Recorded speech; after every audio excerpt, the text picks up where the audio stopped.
In a pluralistic society, the one who believes in absolutes will somehow take hold and sway the culture in that direction.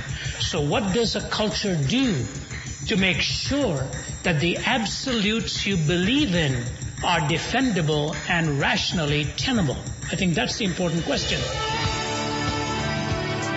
We believe absolutes are important, but what about regions of the world where the cultures hold to an absolute that leads to the persecution and death of other people? Isn't that an argument against absolutes? Hear the answer to that question and more today on Just Thinking with author and apologist Ravi Zacharias.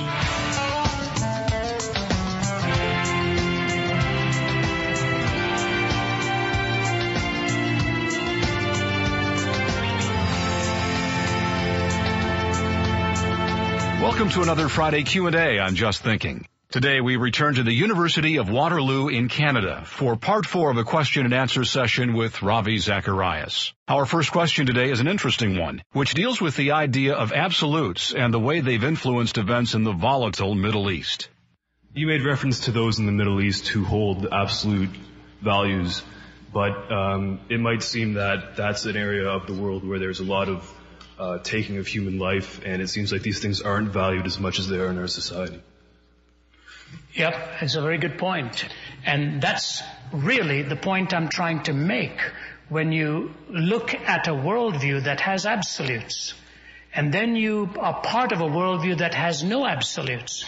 In a pluralistic society, the one who believes in absolutes will somehow take hold and sway the culture in that direction. So what does a culture do to make sure that the absolutes you believe in are defendable and rationally tenable? I think that's the important question. Every absolute is based on a worldview, and your question could not be more important than the question really in our time. Let me give this to you as a painful illustration, and I don't mean any offense to anyone here, but your question, I think if it is not properly broached and understood, breeds a kind of a lackadaisical attitude in the West that we can hold on to our relativism, and at no cost. I remember going to a university in Jerusalem. I did my research for a book that I'm writing, and so some of you may be interested in knowing, I met with the Grand Mufti, who's the third most influential leader in Islam, spent time with him, and then I spent time with a professor of Islamic studies at Bethlehem University. And it was very cordial. I told him who I was, I told him what I was writing, I told him I was a Christian philosopher, and I was doing some research on the two worldviews. And I said to him, now you tell me that in your belief there is no compulsion in religion. Is that right? He said, that is right. And he quoted the surah, that there is no compulsion in religion. I said, can I ask you something, sir? I said, you have a daughter. It's 22. He said, yeah. I said, if your daughter today became a Christian, what would you do? I promise you, this is exactly what he said without batting an eyelid. He said, I'll kill her. I said, pardon me? He said, I'd kill her. I said, I thought you told me there's no compulsion in religion. He said, I'll do everything in my power to keep her from coming to that point. So here's what I said to him. Don't you think freedom to believe must also come with hand in hand with freedom to disbelieve? And if your absolute is defendable, why are you defending it by taking blood rather than reasoning with the person and talking and sharing why what you believe is the truth? So what I say to you, sir, is this. Every absolute is based on a worldview. Make a note of that. Every absolute is based on a worldview. A worldview is answering 4 questions: origin, meaning, morality, and destiny. And I believe that is why the Christian worldview to me is the only worldview that answers those 4 questions correspondingly and coherently and respects the sanctity of your life to disbelieve it if you choose to. The moment an absolute is based on a worldview that is hegemonic, that seeks to dominate, that enforces its belief, then there's a problem with the worldview. So absolutes don't hang in midair. Absolutes have to be grounded. And it is the worldview that needs to be examined. More and more I'm convinced when people make pronouncements, they are pronouncing it on the basis of a worldview without ever bothering to defend the worldview. That's why the worldview of secularization, pluralization, and privatization is walking through a minefield. We have to be able to defend the questions that we ask and the answers that we give. So you're right, an absolute in the part of the world today that is shedding so much blood is an absolute that has to give us a worldview first. And if that worldview is untenable, then that absolute is untenable too. And so you examine the worldview behind the absolute, and you will find that the worldview is the problem, and that's why the absolute is erroneously taken. We talk, we discuss. I believe our worldview must be examined, and the unexamined worldview is not worth living. The problem is not with the absolute that is held. The problem is the absolute that is unanchored to a coherent worldview. And that's why you've got the problem there. You mentioned once that pluralism, that is a diversity of ideas, is good, but also that it leads us to lose reason because it leads us to relativism. So where and how do you draw a line between pluralism and relativism? Great question. Where and how do you draw the line between pluralism and relativism? When you go back in the history of thought and you'll see the shifting priorities of the way people were making decisions. When you go back to the 13 and 1400s, you've got the Renaissance.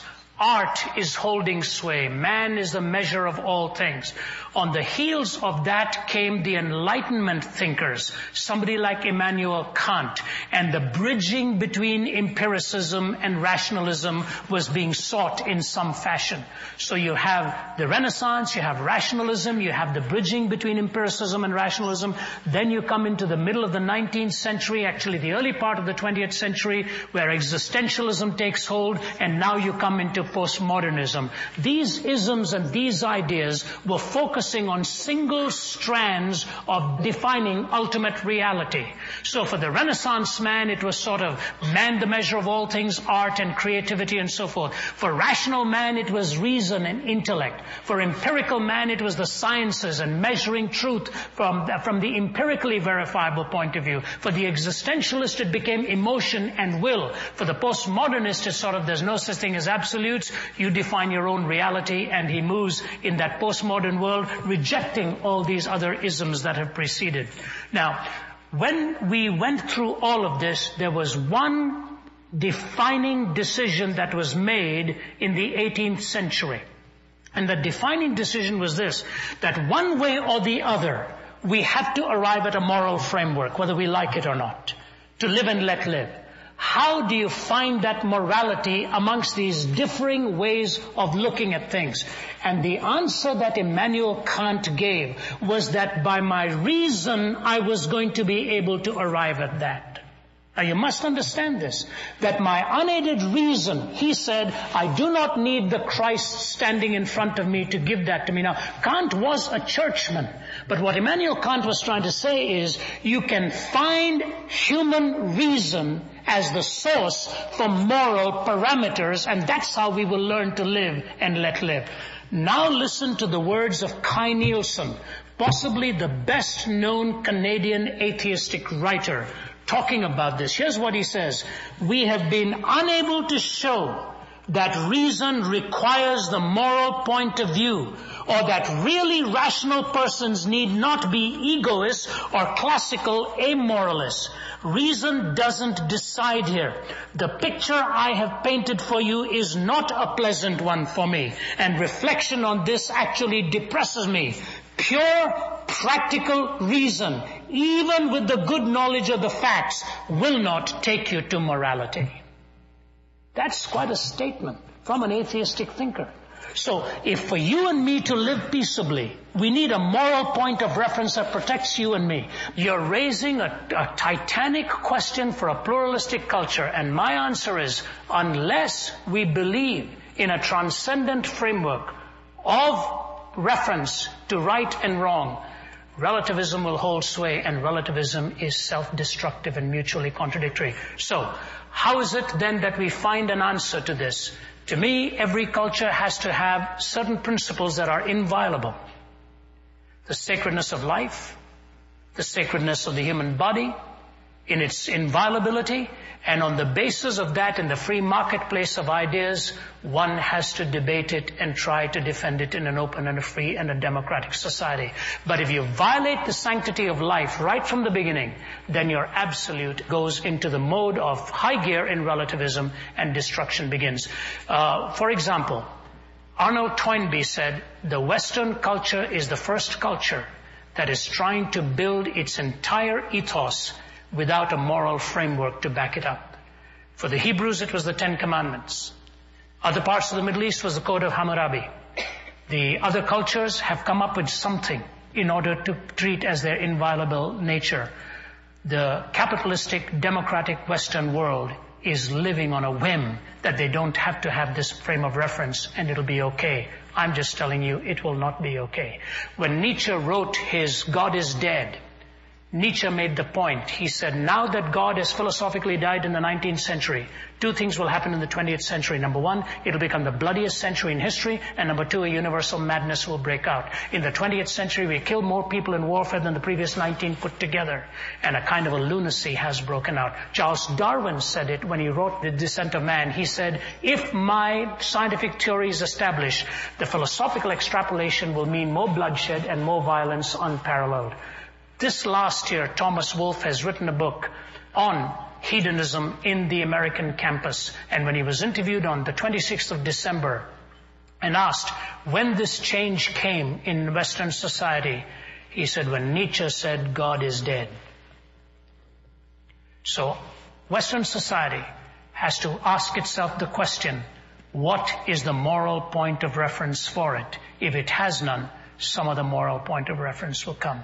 That's why the first thing God did, by the way, when he brought the people out of bondage into the promised land, was he gave them the Ten Commandments, giving the sanctity of life, the sanctity of your word, the sanctity of your property, the sanctity of your neighbor, the sanctity of time, the sanctity of worship. That was the blueprint on which everything else hung. If you don't have a moral law, somebody else who claims the moral law will ultimately take over, because he or she will be willing to pay with his or her life for an absolute.